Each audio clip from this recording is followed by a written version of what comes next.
Stuff in. Thank you, Tom. Yeah. I forgot to do that.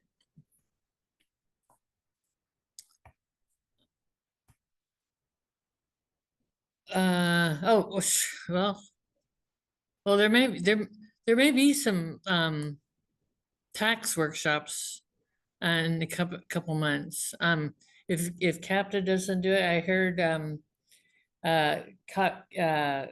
state PTA's tax person who you may have both Donna Broussard, you may have gotten emails from. I think there's something in the works that she's going to teach a tax workshop.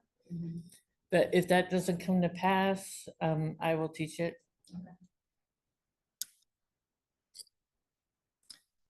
And this is a list of the records that treasurer should have access to.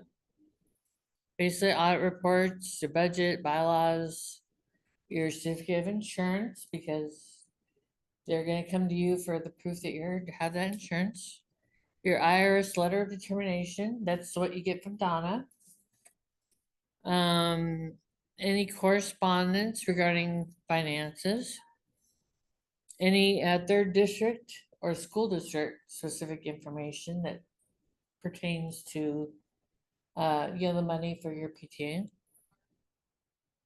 Well, you don't have employees, so you don't have to worry about that. Third district has employee. Your obviously your EIN number, which is in the back of your bylaws. Copies of tax filings. Third district also has a database of all your old stuff. So if something ever happens to your, as long as you send us copies of stuff, we keep an archive of all that. So if something ever happens to your records, contact us and we can help you recreate it from the copies that you sent us. Of the taxes, you mean? Taxes, the attorney general forms, treasurer reports, audits. I mean, anything you send us, we keep a copy of. So make sure you send us copies of everything. Your banking information, your corporate number, which is also known as your franchise tax board number. It's kind of a confusing term. It's on your RRF1. It calls it out as a corporation number, but that's your franchise tax board number. Any annual financial reports, like your end of the year summary, of course, your monthly treasury reports, any remittance forms that you sent to us if you're for your cash paying dues paying members, and then a copy of your workman's comp payroll report when you file your workman's comp form. Just keep a copy of that as well. So to develop a budget, since we're still kind of in the early part of the fiscal year, you may or may not still be working on your budget, or you're tweaking it. So in order to develop a budget, you need to understand what your goals are. You need to obviously start with what money you have, and then you have like a wish list. And always work with your principal, because your principal always has ideas of how she would like the PTA to support the school and the teachers. You don't have to do everything that the principal says she wants you to do, or he or she wants you to do. Basically, the principal can request, but it's still up to you if you want to do any or all of what he or she says, ask for.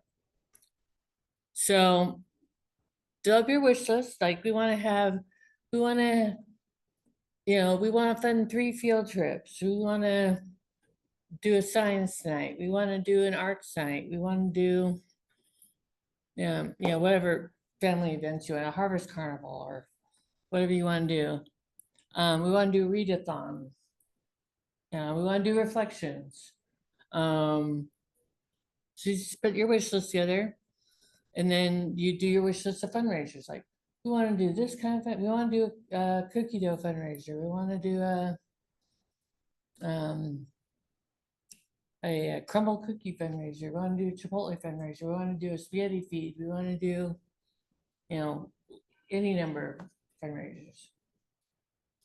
And if you've done those fundraisers before, you can use your past history to know approximately how well that fundraiser performed when you come up with your estimate for this year. So if your last year readathon fundraiser raised $2,000, and you can maybe talk to your principals, like how do you feel about that? You think we'll do better or worse? Because principal has a sense of the enthusiasm that the families have and the parents have overall.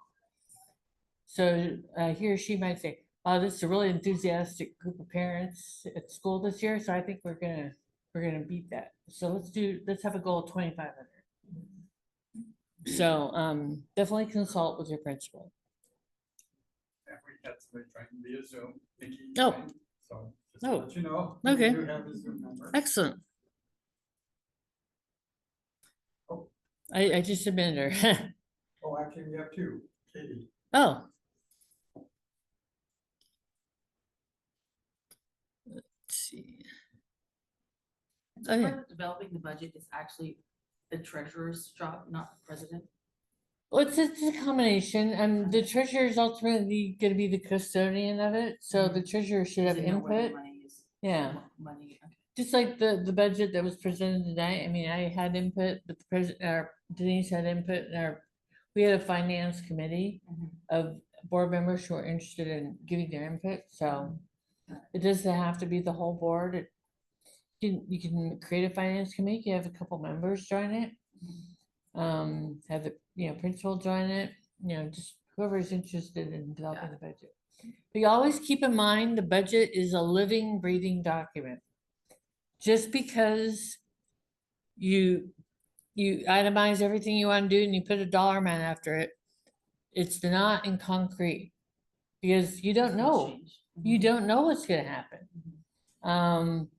If a fundraiser, if you say, "Oh, we're going to make $2,000 at this fundraiser," and you only make 300, then you're going to need to make some adjustments. Or if you make $20,000, then you still need to make adjustments, because I can spend a little more on certain things. in areas that you're kind of, being kind of tight on because you didn't have enough money. So you can update your budget as often, well, your association has to approve all audit revisions, budget revisions. So you can, every association meeting you have, you can present a revised budget if you want.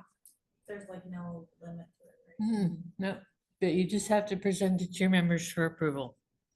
For the wish list, field trips, events, fundraising and stuff, are we able to add, like, if we want to buy the school something visibly? Yeah, the question was, can the PTA budget for a physical item that the school wishes to have? The answer is sort of yes.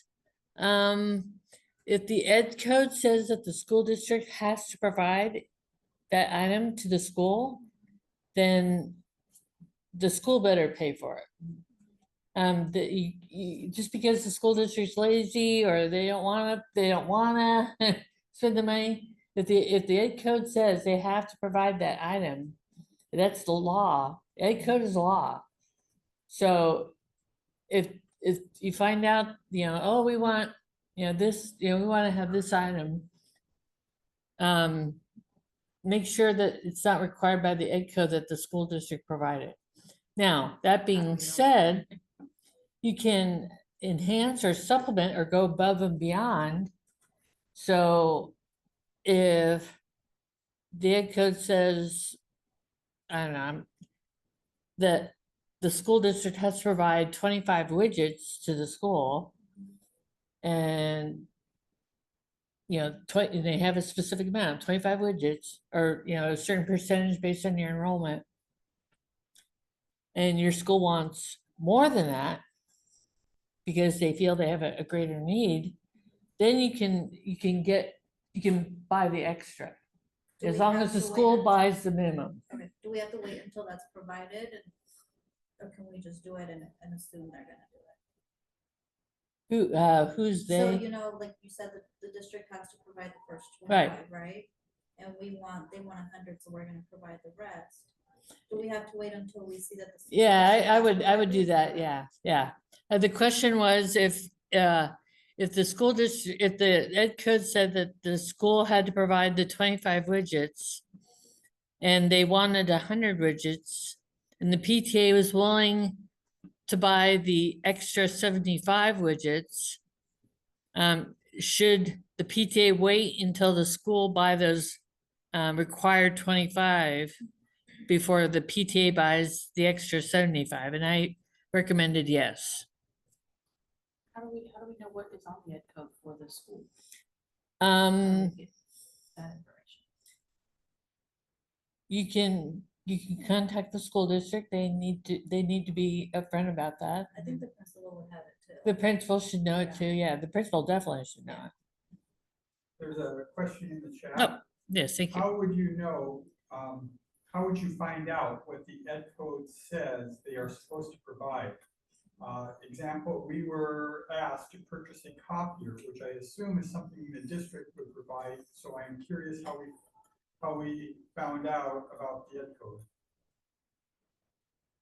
Well, the principal should be very familiar with the ed code because they're managing the school and they're should be familiar with all the laws about what goes on in a school.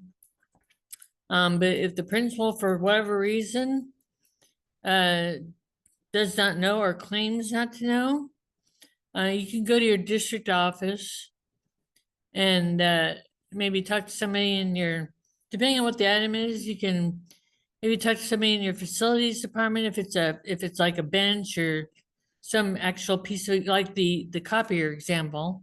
You could talk to your like your procurement department at the district office or whoever buys stuff for your actual district office, not necessarily the schools.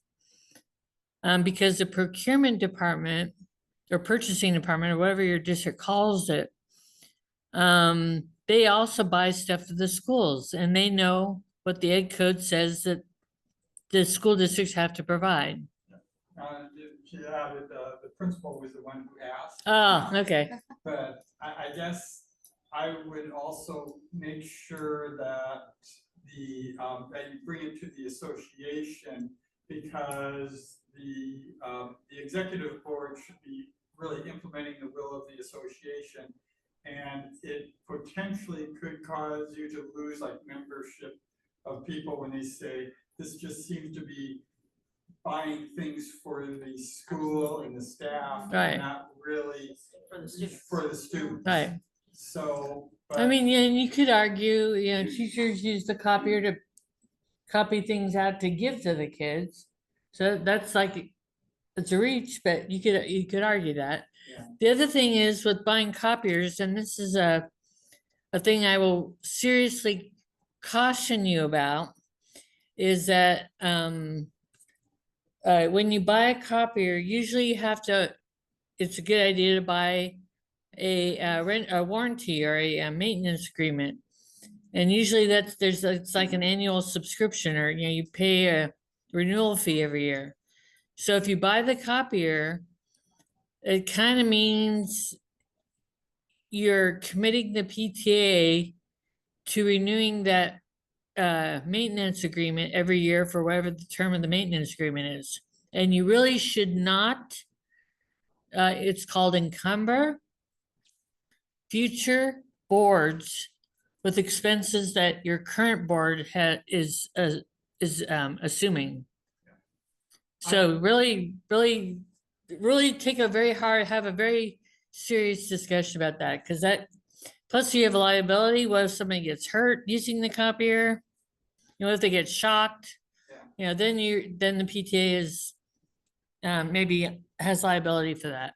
I'd like to add one other thing. I'm not sure speaking loud enough Yeah, that yeah. they can hear me, but if the PTA buys something like a copier for the school, I would suggest, and I think you Yeah. may support this, that they get an agreement from basically the school board that I was that just gonna get to that. copier, Yeah. yeah, that copier belongs to that school, because school districts sometimes are notorious for going, oh, this school needs a copier, so we're gonna move the copier at school A to school B.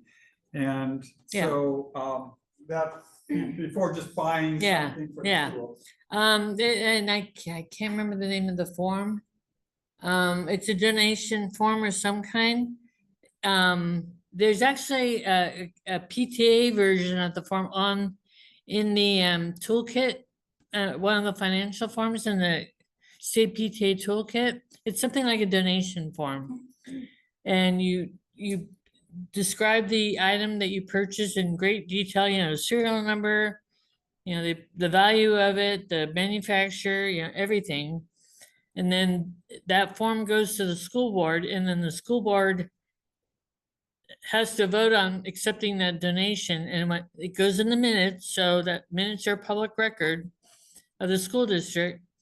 So that will make sure that whatever item you bought will stay with your school, just like Tom said. They cannot move it once that form has been approved by the school district, because the form says what school that item was donated to.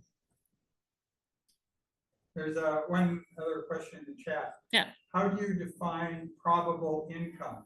We tend to be exceedingly conservative in estimating our income and end up approving a budget each year that's in the red.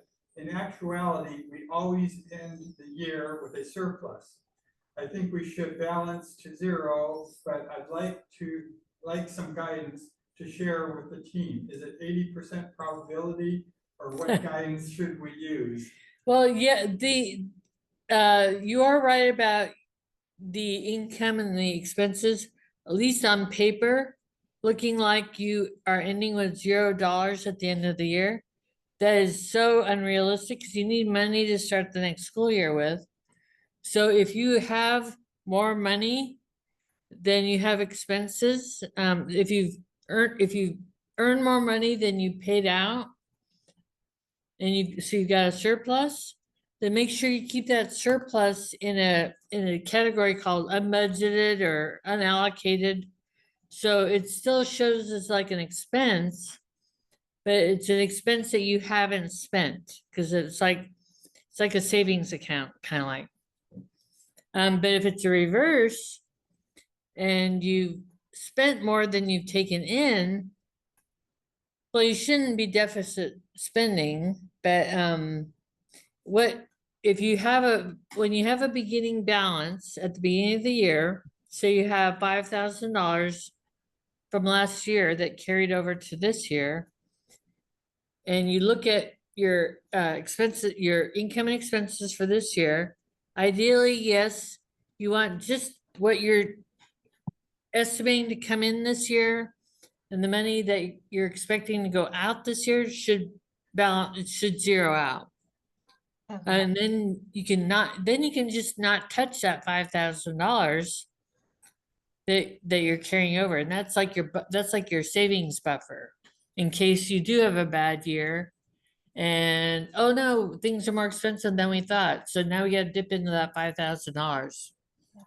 So it's very strategic. You have to really think it through, but it's good to use that unallocated reserve or unbudgeted or whatever you want to call it, just to have another buffer in there, and try to live within your means, like the income you're earning just for this year, and then not touch that carryover from last year. But that carryover is a nice little savings account in case you need to dip into it. They might want to decide like what amount of money they want to carry over from one year to the other. So if they have been conservative and they built up Right. a lot of money, then they really should say, this year we're essentially going to deficit spend, Right. because we want to spend Right. down Right. our reserve. Exactly. So decide a reserve amount and then target for that reserve amount. Right. Because actually in our third district, a couple of years ago, we had built up a reserve, so we decided to spend it down Yeah. a bit. So we have I'm sorry, I don't know if you can hear me. Yeah, I can. Oh, perfect. Thank you so much for answering. Yeah, we actually have a huge reserve, and I suppose that's a very good follow-up question. Yeah, And yeah, I just think our budget is just extremely conservative, and then people tend to have questions about it, even though in actuality we have like a reserve that would probably cover us at least for an additional year if we did no fundraising at all. yeah, And I'm wondering, like, what is a healthy reserve? Like, I feel personally that our reserve is probably too big. yeah. But I don't know if there's any sort of like guideline or Yes, there is a best guideline actually. practice. Mm-hmm. The guide, and it's actually on, I think it's on the next slide. Oh, okay. The guideline is, you should not carry over more than 50%, 50, of your budget. Okay. Sorry for So, my child. now the other aspect that maybe your parents are concerned about is why you're not spending money, because you raise money to buy things for the kids, right, that year. And then if you're not spending the money and the kids, they go to 5th grade and then you haven't spent the money and then they go to 6th grade. Those parents have contributed to your fundraising, and yet their kids are not seeing the money being spent on their kids, because now their kids have moved on to the next level of school. And so somebody else's kids are gonna benefit from it, which is not a bad thing, but still, when parents support your fundraisers, they expect money to be spent on their kids. So there's a delicate balance there, and you want to spend enough to respect the fact that your parents have been supporting your PTA, but you don't want to spend down to like having 5 cents in the bank, and then maybe you have it, like you said, maybe you have a bad year, and um your fundraisers are really not making any money, and so you gotta dip into that reserve. So you don't want to carry too much over that, stay under that 50% mark. So if your budget's $10,000, don't carry over more than 5,000. Got it. Thank you for that. That was super useful. Thank you. Okay, Yeah. good. I think it might be a good opportunity too, at an association meeting, to share that information and then hear from the association meeting. Yeah, and in some ways you can have people that may have different ideas, but then have the association decide, do we want to carry over 50% or 40% or or 40% or 30%? And you could probably, and it might be a really good way to engage parents. Okay. To have them, basically vote on what percentage they want to carry over. And I can understand that some schools that make a lot of money during the year, it would be better maybe to only carry over 10%. Right. Where schools that don't make that much, let's have 50% because there's not that much. Especially in the Title I schools and the low-income schools that, they have parents that just, that just don't have a lot of money to, contribute to fundraisers. So it all depends on your school's demographic too. Yeah. Speaking of which, Yeah. I know we are a Title I school, but we're right at that 50% mark where, next year or the year after, we could be losing our Title I status. Oh, okay. I don't know if you've seen that elsewhere, but I know we're having a hard, this is probably why we're being so conservative, Yeah. We're kind of having a hard time trying to decide how much to set aside to prepare for, that moment, knowing that we'll probably need to step up a bit. Yeah. I would follow Tom's advice. I don't know if you heard it or not, but ask your members how much they would feel comfortable carrying over from year to year. Okay, got it. Because even though you're on the board and you're running the PTA, it's just like Congress and our state legislature, they're supposed to be voting on our behalf, right? We're their bosses. Just like, so your members are your bosses as PTA board members. You have to do whatever your members want you to do. Yep. I have a question, Cheryl. Yeah, yes. Is this kind of circling back to the question that ended up being about the copy machine and Oh. you suggested to take it to the association. We have a weird request this year, and the thought of taking this particular request to the association was something that we're uncomfortable doing. Okay. And so our parent coordinator had reached out and had mentioned that the school's always running out of paper. Hmm. And they were asking, the district says the district keeps limiting how much paper we can have, more and more. The teachers go through easily 5 to 6 reams of paper a day, making copies for kids. So the school was asking for the PTA to organize some kind of a printer drive or, printer paper fundraiser of some sort. And as we were thinking about it, we were like, okay, how can we do this? We wanted to verify how much paper do they actually need, but too many questions came up and said, how can we present this to parents as the school needs paper, but we just put in 2 new playgrounds. Mm. How is the district not supporting the school with paper, which is a very basic thing? How can we present that to the parents when we just put in, Took a bigger project. it's like, we didn't need, was this, the parents didn't vote on a new playground. That wasn't something that the parents had any say in, because if it's paper or playground, we would have said paper. The kids need paper. We don't need a new playground. Mhm. So we're kind of trying to go around Right. like, okay, we don't, why, it's kind of a weird. Yeah, You can ask them, And that's kind of where the ed code came in. Like, how do I know? Like, yeah, well, because the school is providing paper, they're meeting the ed code. Maybe they're not supplying enough, but they are supplying it, so they are meeting the ed code, if that is a lot. I don't know if that's what the rules are not. my thoughts are sort of provide information to your association, and if it's the principal or teachers that can explain. So it's like, oh, I'm hearing from the principal or the teachers that they want this. Well, principal or lead teacher or whoever, please come to our association meeting. would you come to our Yeah. association meeting and make your, advocate your Right, case? right, And you can put up at your association meeting, here's an idea. You get a list of ideas from your association, teachers, everybody.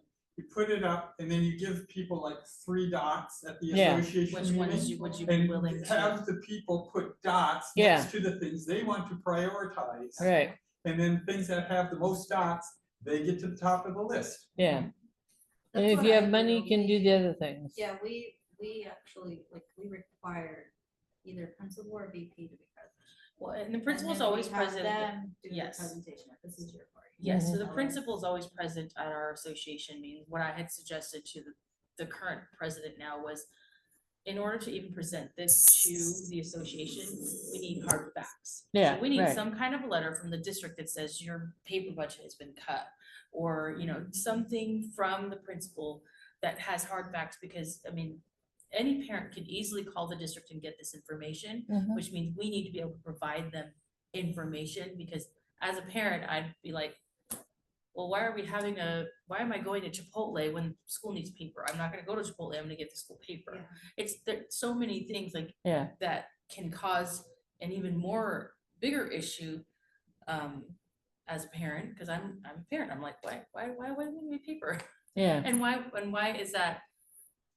Should that be the responsibility of the PTA? right, It Right. shouldn't be. And if the school needs paper, it should be something that the teachers should say, we run low on paper all the time. This could be part of their wish list.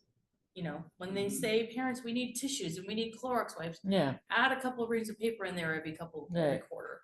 It can also be a way to encourage parents to become members of teachers to become members, because if Yes, not all the teachers are members, then when it comes to that vote or have a vote. prioritizing things, then the more teachers show up, then. there are more they- dots again. Yeah. Okay.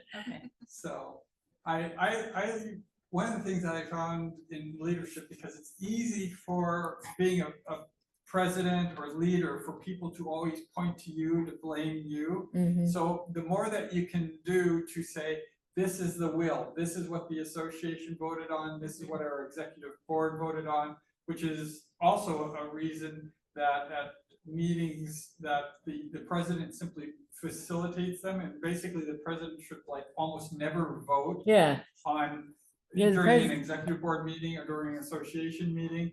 They hear what their other members on the executive Right. board and may only vote if perhaps there's a tie. yeah, that's exactly right. You're only supposed to vote if there's a tie. So it gives you also a way when people, because people do want to attack the president and blame them for Yes. all the For decisions. all of it. Yeah. And it's like, no, I'm not an authoritarian. Yeah. I am implementing the will of the members, the will of the executive board. And this might be an opportunity too. And people respect that too. Yeah. Because then they feel like, oh, I'm not under some authority, you Right. know, things are not being decided by somebody that has a big ego that's in a position of power.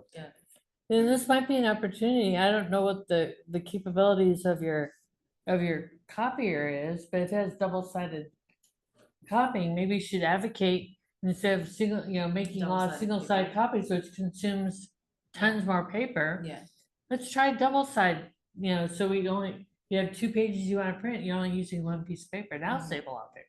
yeah, okay. And we are allowed to have a copy of the EDCO, right? Oh, yeah. You- Ed It's Code. not you like can- only the. You can go, principal, you can yeah, go to the okay, state, okay. you can go to the State Department of Education and download it. It's a Yeah. public document. Not that, you Yeah, know. I actually look up Ed Code online. Yeah, he does. fairly often. Okay, cool, okay. No, yeah, Ed Code is public. Yes.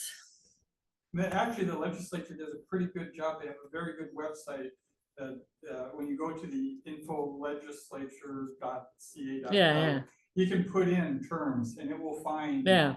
the code. Now, sometimes it is because it is Senate bills, it can sometimes be kind of hard to read. Yeah, and it's decipher. very lawyerly. Yeah, but it's there. Okay, any more, it's good conversation. Any more questions on Zoom? Okay, so these are just some recommended budget line items. You don't have to use them. You have a line for your carryover funds. That's where your starting point is. You have a line for donations. I was gonna recommend, like with the paper issue that we were just talking about. If it is a dire need and the PTA doesn't want or can't fund it, go to companies and ask for donations. With the donations, we need our. what's the last one? Letter of determination. Yeah. Letter of determination, yeah. which we are not. up to par with that, Well, so we're we working need on your that. help. Yeah, We're working on it. Good. We got denied our. Yeah, I think I saw that, yeah. Okay. So, and also the other thing about donations, when you get donations, be it cash or a physical item, like somebody donates, 5 cases of paper, physical paper, you have to, I'm maybe getting a little ahead of myself here.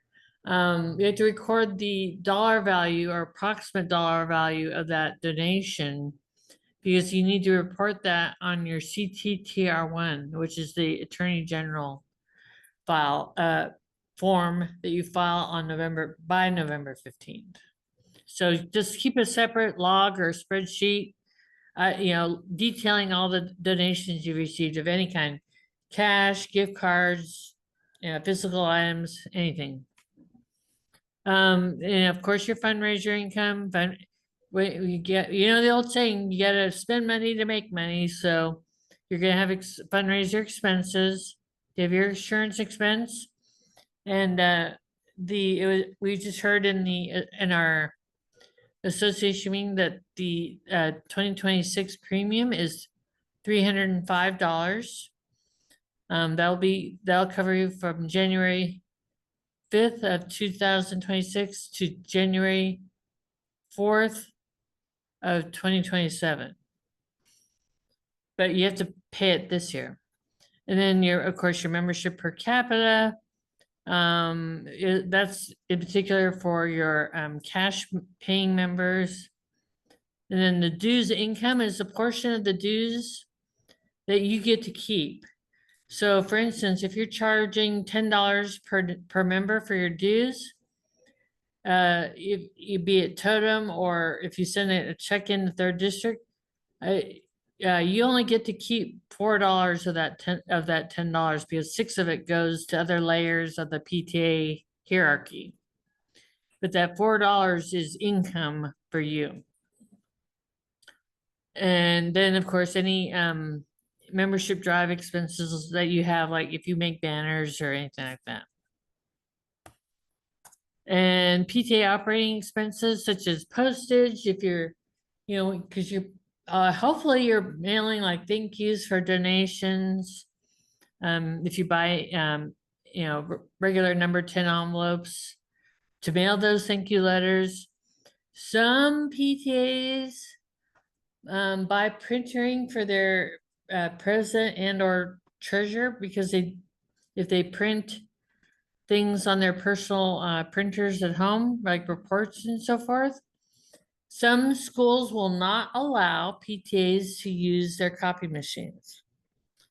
So either you have to go to Kinko's or Staples or Office Depot or something to make copies, or your officers have to use their printer ink to print copies. So if that's your situation, you might want to factor some reimbursement money into that, or money into that. If you do teacher appreciation events, you'll have expenses for that. Training workshops. So if you want to go, like a third district, I don't think we didn't charge for this, right? It was free this tonight. No, Yeah. there was no charge. Yeah. Scully Yeah. has donated things to us Yeah, for the use of these rooms. for Yeah. free. It used to be years ago, third district charged a very small fee, like $5 or something, because we had to rent a facility.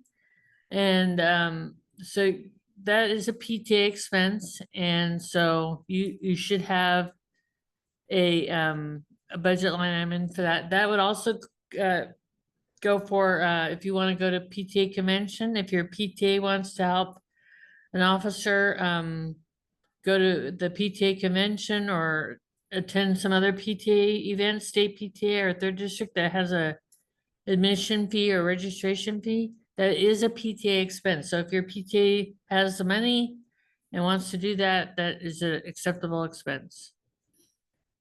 And then we already talked about the unallocated reserve. That's where your excess money goes, just so you balance out your expenses and your income, so it looks like it's zero on paper.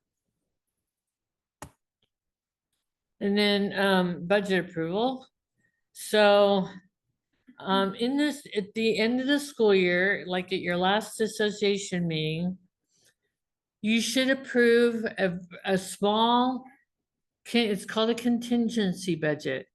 Maybe, $500 or $1,000 or $250, just enough to start the next year with, because you cannot spend money unless it's been approved by your members. So because with the new school year, you haven't had an association meeting yet.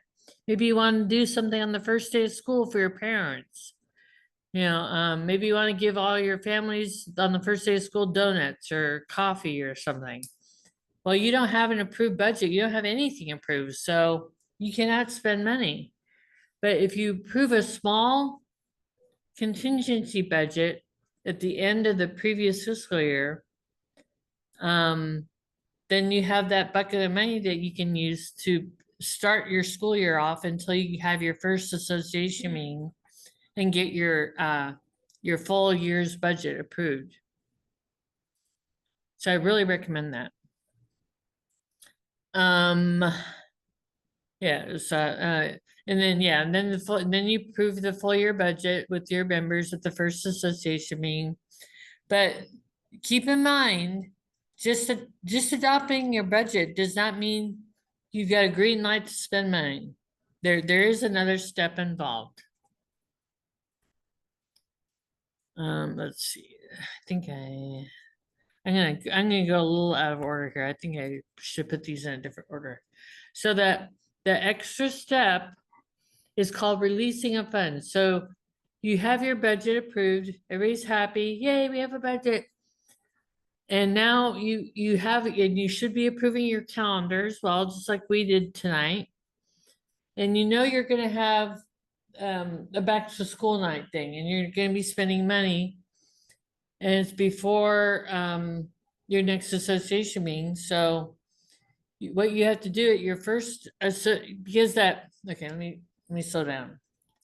Your contingency budget that you approved at the end of last year should cover any possible expenses that you want to spend money on until your first association meeting of the year. So then you have your first association meeting of the year, and then you approve your calendar, and you know you're gonna have a harvest carnival in October or November. And you're gonna need to spend money buying food or toys or games or whatever you want to do for your harvest or decorations. So when you approve your budget and the budget's approved, then you have another motion where you say, we need to release the funds that we budgeted for our harvest carnival, whatever amount you've budgeted for your harvest carnival, $2,000. We need to release that $2,000 so we can spend money to get ready for the harvest carnival. So you have to be very organized. So because you have to know what events are coming up that you're gonna be spending money on. So you can make sure that your association releases the money so you can start buying stuff for it. Between the association meeting you're at that night and the next association meeting you're gonna have. Now, if you know We you're gotta plan gonna, ahead. yeah, you have to plan ahead, very much so. If you're gonna have another event that's really close to your next association meeting, like a couple days before. Obviously, when you plan an event, you gotta buy stuff in advance. You gotta order stuff, or you gotta go shopping. So you can't wait until 2 days before to go out and start buying stuff for your event. So also cover any events that are really close to your next association meeting. So you have the flexibility to start spending money well in advance. So yes, you have to be very organized and very strategic. So because if you don't release the money, you can't spend it. So sorry, I have a question. Is Mhm. that the same as really, I mean, I was thinking releasing the funds, like we've discussed the budget, but Mhm. then approving for the funds to be spent. I was thinking that was part of the executive board meeting because the association approved the budget. Right. But the Releasing the funds in the minutes at the executive board meetings. No, your members have to release the funds. Only your members can release the funds. Okay. But then we still have to put them in the Right. in the minutes that we're, you know, gonna be, so-and-so is gonna be spending this money Right. on, you know. Well, once the money's released, then at your board meetings, because now you've been given the green light by your members to spend that money. So So- basically just doing it twice. Yeah, kind of, sort of. So 3 your board times. meetings, so now you got $2,000 that are approved for you to spend on the harvest carnival. So then at your board meeting, you talk to your harvest carnival committee and you ask them to give you like, oh, how much you gonna spend on of this $2,000 that we just approved for you. You can ask them to give you a little mini budget, like how much do you think you're gonna spend on food? How much do you think you're gonna spend on decorations? How much do you think I mean, you don't have to hold them to it. That's up to you if you wanna hold them to it. But you let them know that this is the dollar amount you have to work with. You can't go over it. It's like a budget and a budget. Right, yeah, exactly, exactly. It's like a sub budget almost. So the budget is sort of like approving the big overall view for the year. And then the releasing of funds is in sort of increments of what you expect to spend until your next association meeting. So. Yeah. Now, if you're a school, if you're a school That's that when we're like lumping all of those events together. Yeah. it's a way to control your money. So somebody is not going crazy buying stuff that's not gonna happen for 6 or 9 months. Also, it also reduces the risk of somebody, not handling the money correctly, because now they got free, they got free access to it. So if you release all the money in your budget for your whole year, you could do that, but it could cause some danger. And then you can come across where it's like, you know what, I found it cheaper Right, exactly. and I'm gonna decide to go with this taco truck rather than that. Right.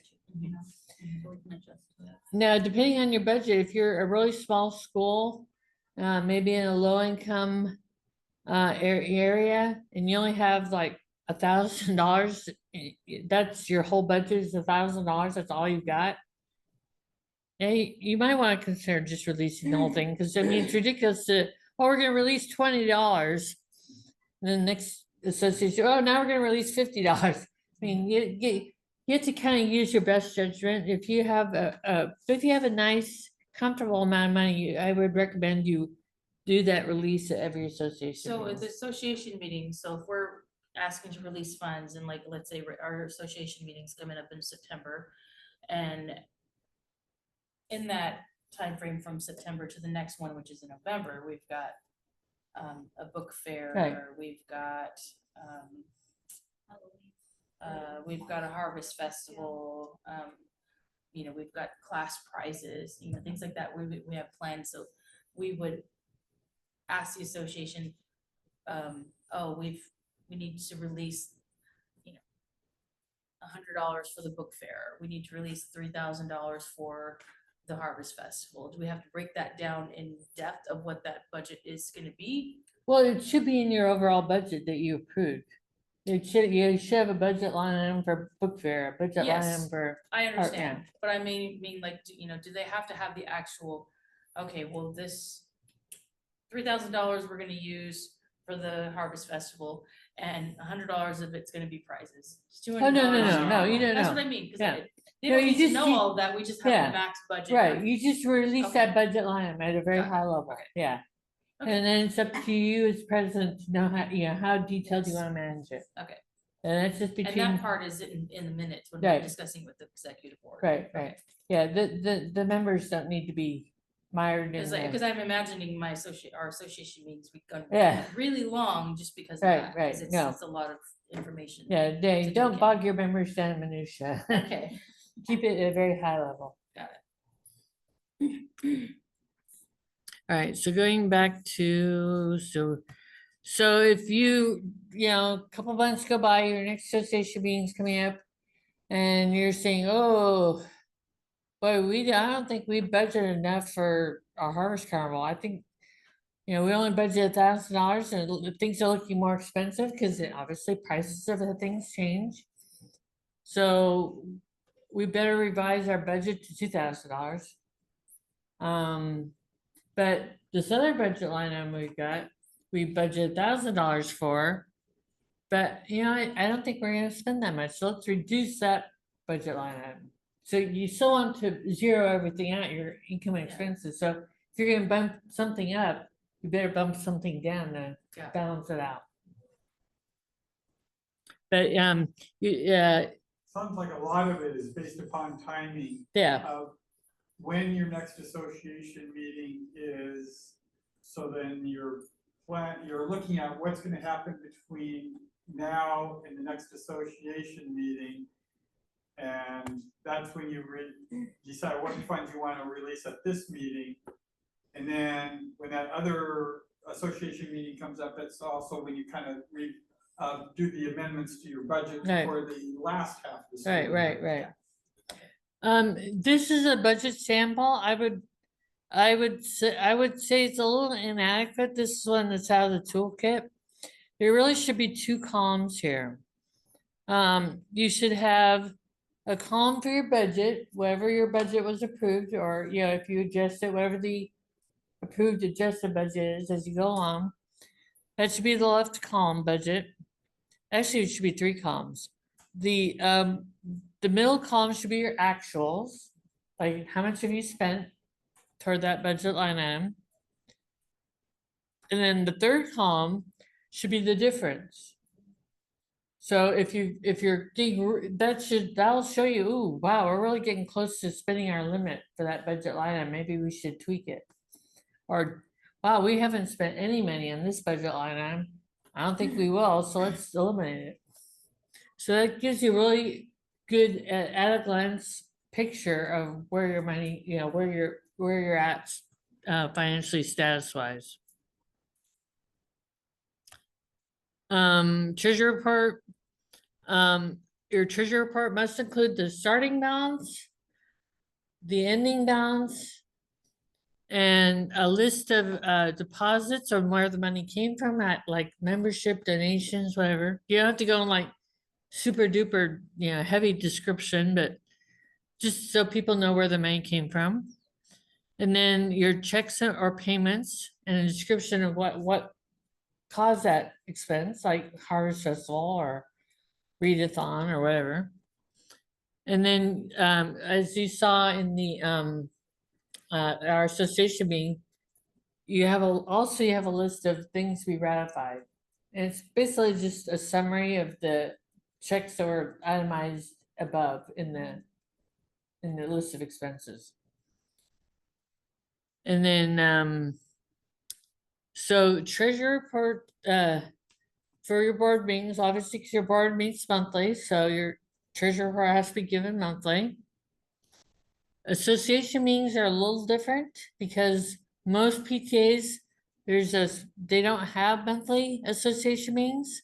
Some do, but most of them do not. So you want to combine all the transactions into one report that happened between your association meetings. So if you have 3 months between your association meetings, you better have 3 months of transactions listed in your association meeting report. And if your treasurer is unable to attend the meeting, that does not excuse a treasurer report from being presented. The treasurer still must prepare one and email it to the president or the secretary or somebody so it can be presented on the treasurer's behalf. And this is just a treasurer report sample. Oops. So I mentioned about having that separate log for donations. That's a real helpful tool when you're getting ready to file your RRF1 and CTTR1 form with the Attorney General's office. It's also helpful when you're tracking your expenses because there's different categories of things, and that's in a different workshop. But it's helpful to have descriptions of things so you know when you have to fill out the CTTR1 what dollar amount goes in what line. Now I'll go into that more in the tax workshop if Donna does not teach it. And then 5-minute financial review. If you have a checkbook, like where you write checks, there's not many people write checks anymore, but for those that do, you should balance your checkbook. Oh, this check cleared, this check cleared, this check cleared, but this one didn't. This is still outstanding. Joshua hasn't cashed my check yet. So you should just double check to make sure everything is accounted for. That's more the same for the finance review, and the treasurer can do that. That's just like a little self-check. Additional checks and balances. Remember, all PTA checks must be signed by 2 check signers. The check signers are identified in your bylaws. And obviously should be on your bank signature card as well. Your secretary should never be a check signer, ever. Because your secretary validates that the reason those checks are being written were voted on in the minutes. Also, your monthly bank statement should be reviewed by somebody else that's also not on the checking account. Just to compare the treasury report with the bank statement, because if somebody's being shady, and there's been a few, the treasurer could say, hey, this is all the money and, you know, just selectively report what they want to report. And then you look at the bank statement, it's like, gee, I see charges here to Red Hawk Casino. What's that all about? But those were charges weren't on the treasurer report because the treasurer is trying to hide that. So it's always a good idea to have somebody else check the bank statements, just initial it that they reviewed it.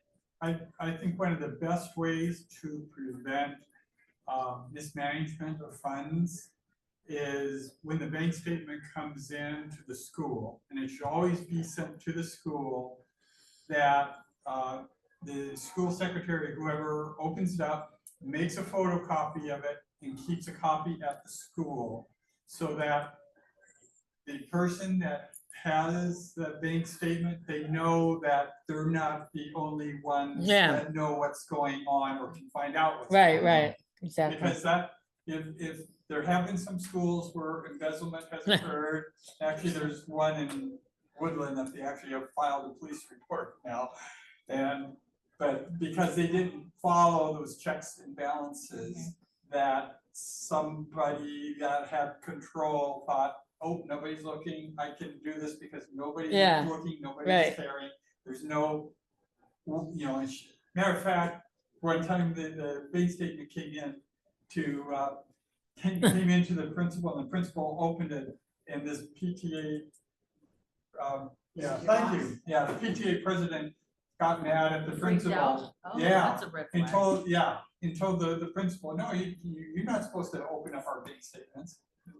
And unfortunately, the principal was not familiar with the bylaws, and that the principal is also fiduciary responsible Right. for the PTA. Yeah, of course. So, you know, I try to mention some of those Yeah. things that I've heard about, so you can learn from other people's mistakes instead of your school making its Well, own and mistakes. at your school years ago, the treasurer just didn't do treasurer reports at all. Yeah. And so nobody pressed it, like, hey, where's your, you know, they just said, oh, okay, treasurer, and so. I know we're running really late, I apologize, but we had some really good discussion. Also, make sure you get financial reviews done. Now the rule is once a year, right? Yes, If you don't do financial reviews and you get yourself into a embezzlement or some kind of questionable situation, if you don't have financial reviews done, insurance will not cover your claim. So make sure you get your financial reviews done. Here's a financial report. These will all be in the PowerPoint that is gonna be posted on our website.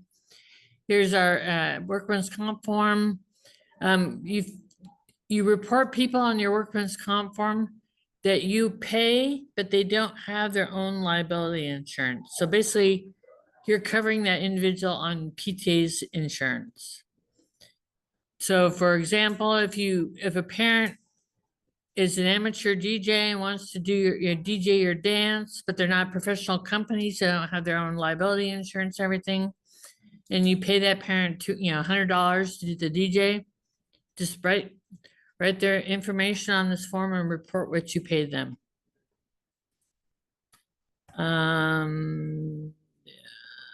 There's a payment authorization form for the AIM payment. Let me quickly do the scenarios. Gift cards. PTA cannot buy gift cards and give them as prizes or gifts because gift cards are considered cash, and PTA should not be giving cash to teachers or parents. That's okay. Gift cards, and then so yeah, if somebody gives you gift Yeah, cards. you can that's accept donations different. of gift cards. You can accept gift cards basically only as donations. Right, right. And you can turn around and give those donated gift cards to the teacher or something, but you can't, the PTA can't buy them.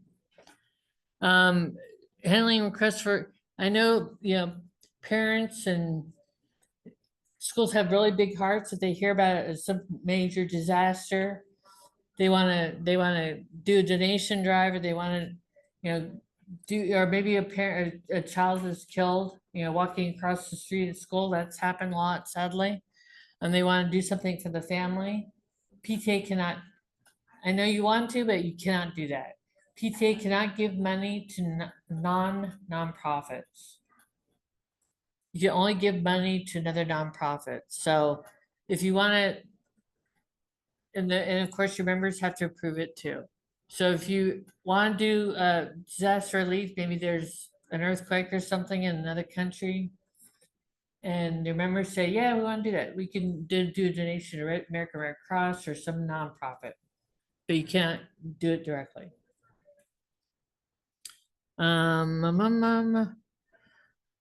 Oh, the money collection like Venmo, no Venmo.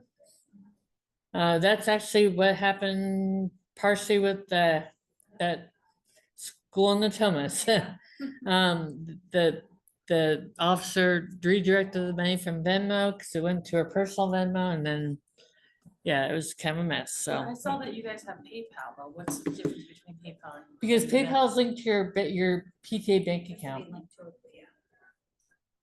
Is Venmo not linked to a bank account? No, no, it is, but it's linked to your cell phone number of an individual. Okay. So if you have an individual that's involved, then yeah, you don't want to have any individual. PayPal goes right to your bank account. Zelle is another one you can use. Because that goes right to your bank account. Stripe and Square, those can be set up to go right to your bank account. So you can use all those, but no Venmo, no Cash App, because those all depend on somebody's individual cell phone. So it's like, as long as it doesn't sit in that app, you know, how Cash App, it'll sit there. You Yeah. can spend it however. Yeah. With Zelle, it doesn't sit in the app, it goes. It straight should to- automatically Yeah. transfers, right? Yeah. Using a debit card to pay Doesn't bill. PayPal sit? It Until does, you you transfer it? you do have to initiate the transfer. I think you can set up for an automatic transfer too. I think we did that. Chan said that.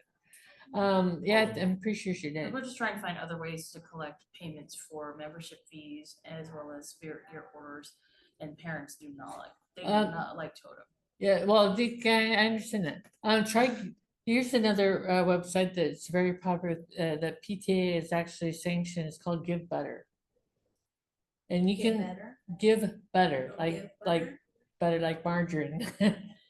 Okay. Givebutter.com or I think Is it it's Give Butter .org. or Cheddar Up? No, oh, that's another one. That's a separate one. It's Give Butter and Cheddar Up. There's two of them.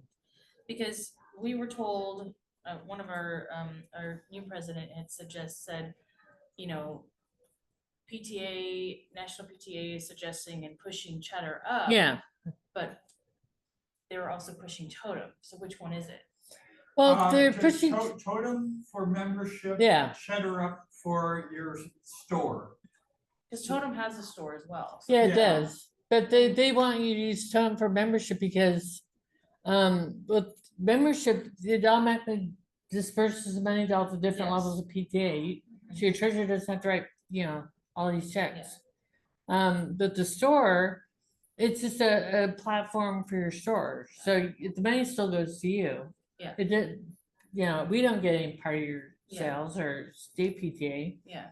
Yeah. Because I'm trying to eliminate having multiple apps. Right. And it's like, we've used the store, but they're claiming that parents don't like it. It's like, well, if we just explain to them, just like if they want to buy something from Amazon, they have to create an account. Yeah. You can't create an account, you can't buy something on Amazon without having to put in your address, to put in your name and phone number. Yeah. Like, it's the same thing with Totem. Right. It's, but we've created the storefront on Totem. It seems to work, but at events, people don't seem to like it because they have to create an account. Oh, They want to be able to like scan something and add it and purchase it. I'm like, but we're not a business that way. yeah. We can't work like that. Mhm. We're, Yeah, I don't think that there's any problem in having, a store with, somebody other than Totem, or even having both or even multiple stores. Yeah, but if you collect membership on any other platform on the Totem, you got it right. Your treasurer's got to keep track of the membership yes. and write a check and make sure dutifully write a So check. Cheddar doesn't send it automatically. No, So they send it to us, but then we still have to send the checks to the national. Right. Okay. Yeah. So That they'll makes still make sense. extra work for your treasurer. Yeah, because they're like, no, it does memberships too. And it's like, but no, I don't think it does. It won't send it to you. Well, treasurer will do membership, but it's not The the money automatic comes to payment, us. yeah. Yeah, okay. So that gives your membership charity, then they have to track it and make sure the money gets us. Yeah. Okay. Almost done. Oh, that's the form, the donation form. Okay. They were talking about fiduciary agreements, gifts to school. I knew I was. There's a form in the toolkit. Most school districts have their own form. I know Folsom Cordova has their own form because I filled it out like 1,000 times. I'm not sure about Natomas, if they have one. Do you remember what form we used when we did the? Well, if you do donations to the school and Remember the lounge? Oh, we did have a form. Yeah. I can't remember what it was, but it was, we had to sign it and then Yeah. someone from the district had to sign it. Yeah, okay. Yeah, most school districts have their own form, but just in case you don't, fill this form out.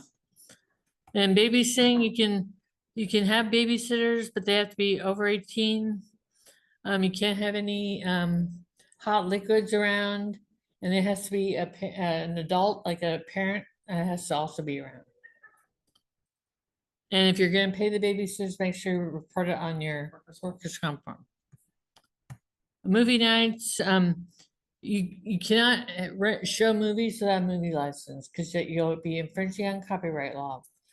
I have a question about the movie nights. So it came up in one of our board meetings because the fee for the movie. It's very license is expensive. Like Yeah. $600 Yeah. this year. Yeah, And somebody had asked, well, you know,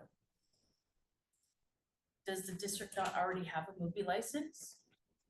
they might. Because could we not use that movie license for the districts in the schools in that district rather than the PTAs coming out another They $600? ask that. Yeah, my guess is that the movie license with the district, you'd have to take a look at that because they might say for educational purposes. Right, not entertainment. Not Yeah, entertainment, so Right. I think that's the Yeah. difference. Now, if you can, you might be able to choose some movies and say this is part of education, so.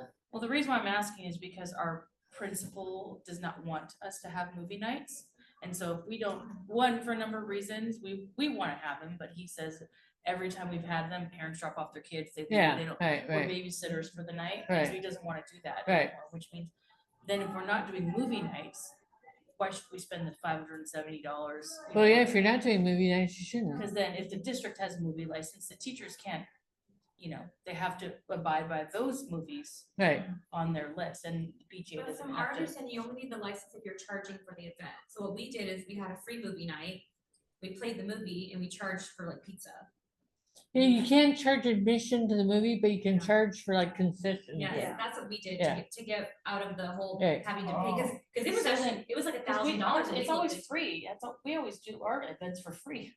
Oh. And so we never charge to get into the. Oh, Yeah, so you- then you can play a movie. So It's just then- like if you're, right now, if she wants to put a movie on, she can put the movie on. Okay. Yeah, but get you just your can't money charge out. like, Yeah. oh, come to our movie night, your Yeah. and pay the $10 to come. Yeah. Because the movie, the studios want a part of that. Got it. So, yeah, okay. Alright. Oh. That's good Yeah. to I know. learned. But, Yeah, we had a Because little I was like, workaround we did. $600 is No, crazy. we looked it up, it was more like closer to 1,000, Yeah. and we weren't gonna pay that. Okay, well, Ours it's is based on the for enrollment in spike. your school. It's a sliding scale based on the Okay. enrollment in your school. That's how they determine the fee. Oh. Last slide, non-commercial policy.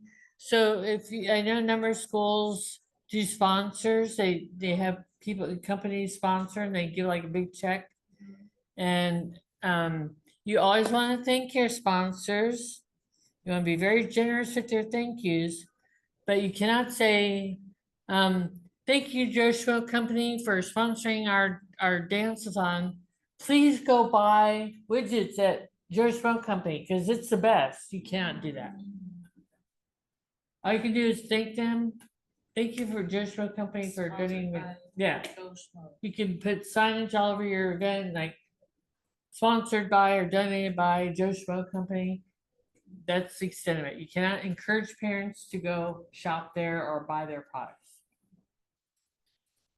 And you cannot, if companies come to you and say, hey, can we say, cause we donated to you, can we say, we, you know, we're a supporter. It's just, it's very carefully worded, so make sure you follow the non-commercial policy. Cause you don't want somebody to say, oh, Peter J. Sheryl loves us and yeah, that's a big no-no. They can say, we are a proud supporter of Peter J. Shields Elementary, but they can't go beyond that. Any question? That's less time. Sorry for being so long, but we had such good questions. Any questions, Katie, online? Oh, yeah, sorry. I had one in the chat group. When you were talking about gift cards, that was really interesting. Oh, okay. We sometimes buy gift cards to offer as prizes to the students. Is that okay? I didn't see No, that the PTA cannot buy gift cards, at all. Okay, No. got it. but you can accept donations of gift cards.